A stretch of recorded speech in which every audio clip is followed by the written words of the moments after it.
Flight boss, bitch, you know, for sure. You're not listening to the Mind of Terry's Moon. I am the Royal Archangel Uriel, and I'm here to carry God duties and motherfucking responsibilities.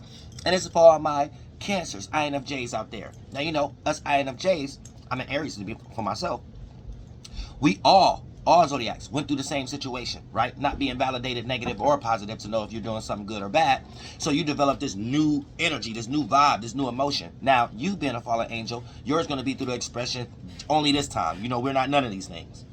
But the glasses you chose to come in this time is going to be through the lens of Cancer. So I'm going to help you if you don't know any other INFJs, counselors that have some astrology intellect, then this is going to add a little bit more flavor to help you understand what us INFJs already know.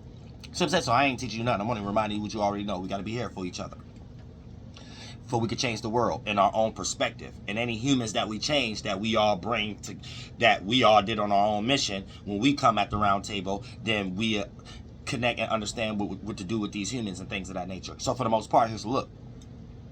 Well, now when it comes to being an angel, INFJ, Cancer, right? You are the hero of comfort and familiarity. So we all experience this being INFJs, regardless of the zodiac sign, not being validated negative or positive to know what we're good at, and being abandoned, not even knowing we're experiencing abandonment issues. So when you know you're putting yourself out there to reciprocate from the world, and you start to feel like, this ain't really me and things of that nature, I'm getting ready to tell you the modification of what you was experiencing. And when you start to feel smothered because you were sharing your space too much and giving it away too much, and start to feel that getting drained energy, here's why. Because you are the hero of comfort and familiarity. So you have already dealt a comfortability with your own self and your own emotions through all these abandonment times and stuff like that.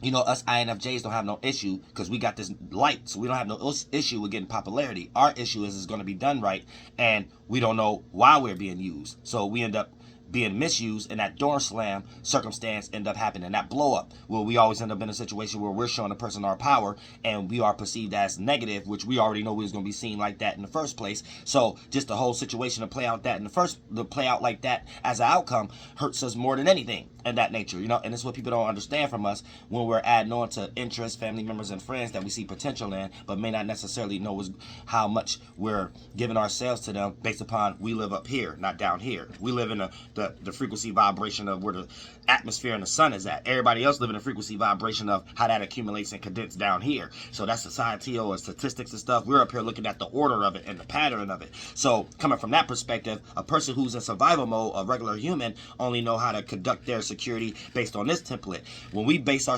security based on how templates is created, it's like we have control over that in some way. And we have to realize that everybody is not in that space we in. So it's like taking a fish up out of the water too early, even if you're showing them something positive that helped you in your life. There are people not that strong. We have to really understand that. That's why we getting popularity and not knowing it. We're strong, and everybody can see a light in others that we don't see in others. And we're always shining lights that others that don't have for themselves. We're shining light in dark areas. So sometimes people open up to us because we're shining light in dark areas that people in their familiar life and their family and their parents and stuff can't shine a light on. So we become people's parents. INFJs all become people's parents, even if you're younger than individuals in your friend circle. So look. So you are as the Cancer INFJ, you are the hero of the comfort and the familiarity. So since you built this up yourself so good to get reciprocation in the world, this is what you're giving away. And this also becomes what you get drank from. And when you take your power back, why these individuals ghost you or start to act negative towards you, but still can't leave you alone, or throw weird esoteric witchcraft energies at you, acting like in the third dimension there's silence, this was hurting you or something like, you know what I'm saying? You know what humans do, and we already know what they was getting ready to do anyway. But for the most part, here's the thing. Which you start to get drained, you was getting drained because you attract a lot of individuals who have problems with being comfortable with themselves.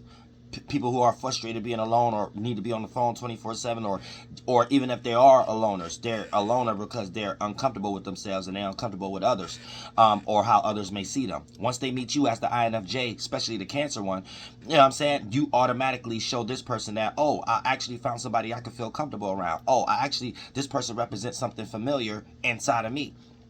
And if you let this person start to think that you're just like them, they're just like you, that too long, That's when you're going to start to feel smothered and feel like you got to take your power back, because you're being used for them to feel comfortable in their circumstance. You're being used for them to have a familiar sense.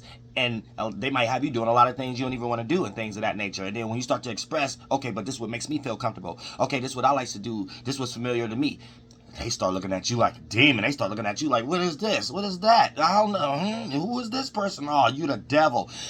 Y'all know what us INFJs go through. You know, only an INFJ can understand this. But at the same time, you're in a circumstance right now. You're the Cancer one. I'm an Aries to be specific, but you're the Cancer one. So this is what you have been experiencing, and now you know exactly how you've been getting drained and things of that nature. And you're here to look. The angels here to, the more we express ourselves, we change the world. The world need to help each other. The more we created this world. So the more we be ourselves, the more the world know how to come together and be themselves better. And then that's where you get your actual support. But the more you small and shorten up your breath and spirit for the sake of, for other people to feel comfortable all the time, for other people to feel familiar all the time, you're going to be in these situations being the hero or the leader. And for you to lead and feel like you're doing the right thing, it sacrifice your INFJ mental brain structure. You're never going to feel comfortable. You're never going to feel familiar about nothing, and you're just going to be keep attracting foreign people, unfamiliar people, uncomfortable people, and in your life, because you think your power is to make these people comfortable. No, let these people go get what their mother was supposed to give them in some way, shape, or form, and you live out your INFJ beautiful angelic life down here, and then everybody will get with the program through you, and that's how you do it. Shout out to all my INFJs, Cancers.